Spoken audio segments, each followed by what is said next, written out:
The Roman question endured unresolved for nearly 60 years, serving as a wound between the Italian monarchy and the Church, with a relationship that would not be amended until one man would resolve it in 1969. Uh, Hello, welcome back. I have procrastinated for about 1 month, but we are back with part 2.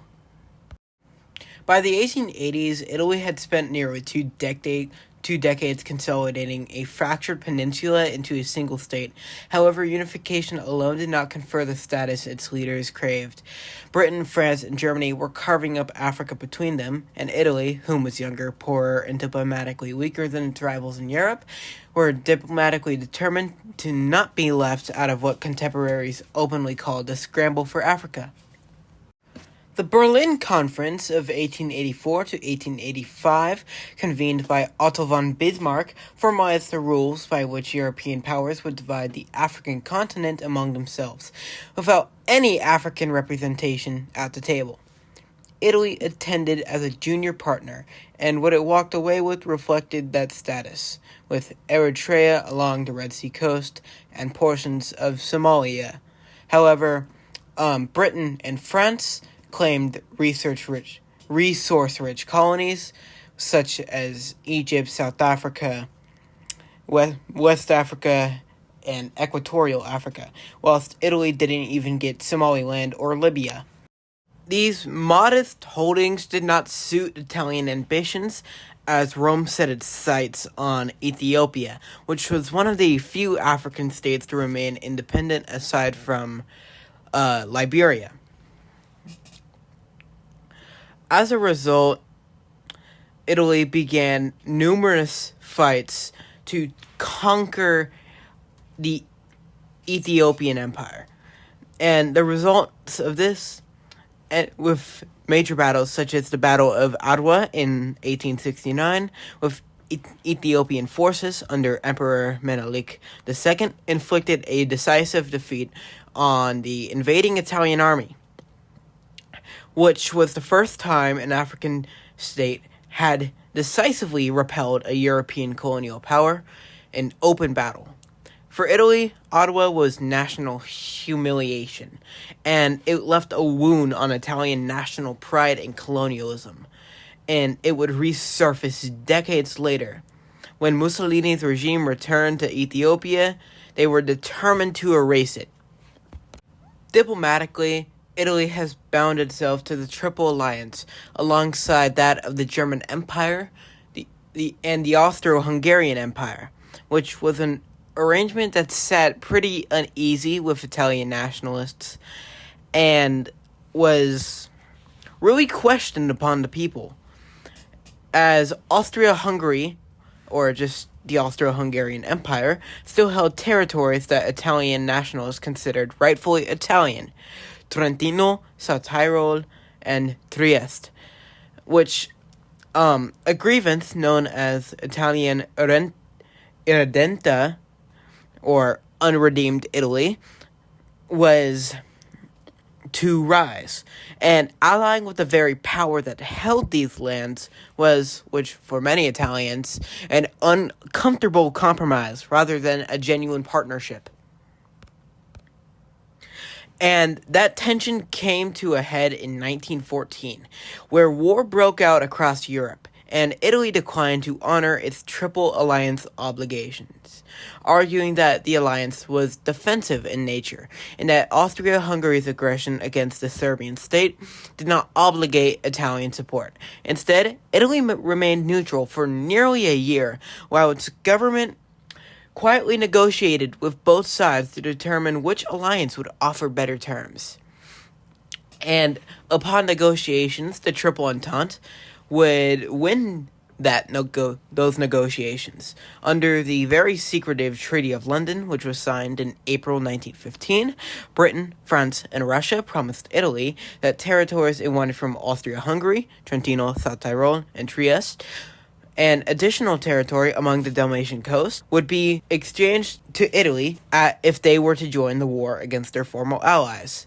And in May 1915, Italy declared war on Austria-Hungary, formally abandoning the Triple Alliance for a more lucrative offer from the opposing side. And what would follow after Italy joined the Great War was 3 years of brutal, largely static warfare across the Italian front, fought primarily along the Isonzo River and through the Alpine mountain range. Terrain that favored heavy defense and turned every advance into a horrible, grinding, costly stalemate. And 12 separate battles among the Isonzo were fought between 1915 and 1917, with each battle only achieving little territorial gains at enormous cost of manpower and human life. The low point of the war came in October 1917 at Caporetto, where a combined Austro-Hungarian and German offensive shattered the Italian line entirely, forcing a horrible and chaotic retreat over 100 kilometers of territory, and resulting in hundreds of thousands of Italian soldiers killed, wounded, or captured. Caporetto remains to this day a byword in Italian for a catastrophic collapse. Yet the Italian army reorganized along the Piave River and held its new line through 1918, and in October of that year launched the offensive at Vittorio Veneto that finally broke the Austro-Hungarian army and forced its collapse days before the wider war itself came with the armistice.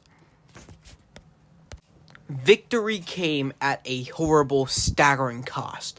Roughly 600,000 Italian soldiers dead, and the country's economy and infrastructure severely strained by 4 years of total war. Italy's leader arrived at the Paris Peace Conference in 1919, expecting the territorial gains promised under the secret Treaty of London to be honored in full. However, they were not honored. Rather, Woodrow Wilson, unbound by the secret treaty and committed publicly to the principles of national self-determination, opposed several of Italy's claims, particularly among the Dalmatian coast. And Italy ultimately received considerably less territory than had been promised nearly 5 years ago, only receiving Trieste and South Tyrol, with few other gains among northern Dalmatia and the central Dalmatian coast.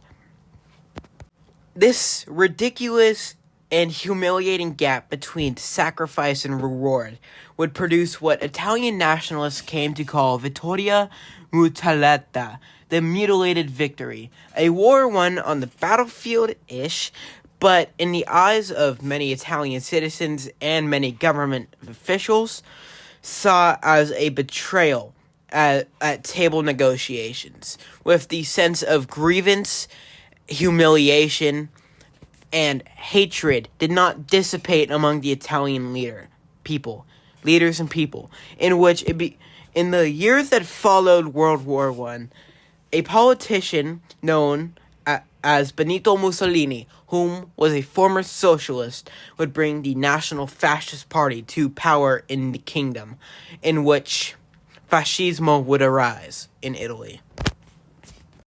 Thank you so much for taking the time out of your life to watch me yap about Italian history, because, Italy isn't really the most popular thing out there. And, well, I plan to spread more information, plan to spread more love about Italy. And, well, have a great one, and subscribe or don't. I'm not your dad.